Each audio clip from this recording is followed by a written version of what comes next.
Friends, ఇప్పుడు నేను గౌరీకొండ నుంచి రిషికేష్ స్టార్ట్ అయ్యాను. యాక్చువల్లీ నేను ఇంకా రిటర్న్ అయిపోతున్నాను విజయవాడ. నేను కేదార్నాథ్ కంప్లీట్ చేసానండి. ఇక్కడ నుంచి నాకు 250 కిలోమీటర్స్ ఉంటుంది రిషికేష్. అప్రాక్స్ ఒక 5.5 అవర్స్ పడుతుంది. టోటల్గా మొత్తం ఘాట్ రోడ్ అండి. దానివల్ల నేను కొంచెం ఎర్లీగా స్టార్ట్ అయ్యాను. రేపు నాకు మార్నింగ్ ఢిల్లీలో 5:30కి ఫ్లైట్ ఉంది, మన ఢిల్లీ టు విజయవాడ. అది రీచ్ అవ్వాలంటే నేను ఇప్పుడు స్టార్ట్ అవ్వాలి. అందుకనే ఇప్పుడు నేను రిషికేష్లో ఈవినింగ్ బైక్ డెలివరీ ఇచ్చేసి అక్కడి నుంచి బస్సులో వెళ్ళిపోతానండి. ఇంకా మీకు కంటిన్యూ వీడియో పెడతాను, చూడండి ఫ్రెండ్స్. ఇటు ఇంకా నేను స్టార్ట్ అయిన కొద్ది నిమిషాలకే వర్షం స్టార్ట్ అయిపోయింది ఫ్రెండ్స్. ఇంకా తప్పదు, ఏం చేయాలో తెలియక ఇంకా పక్కకి ఆగాను.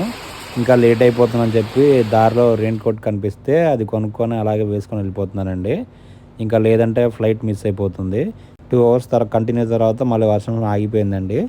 ఇంకా మేము మెల్లగా వెళ్ళిపోతున్నాను. దారిలో మనకి రుద్రప్రయాగ, దేవప్రయాగ కనిపిస్తాయండి.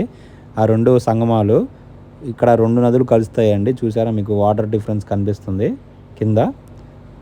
ఇక్కడ వెళ్ళే దారిలో అందరూ ఆగి వెళ్తూ ఉంటారండి. కుదిరితే స్నానం కూడా చేసి వెళ్తారు.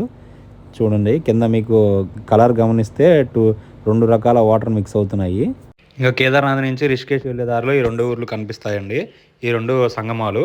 ఇది ఫ్రెండ్స్ వీడియో నచ్చితే లైక్ చేయండి, షేర్ చేయండి అండ్ సబ్స్క్రైబ్ చేయండి.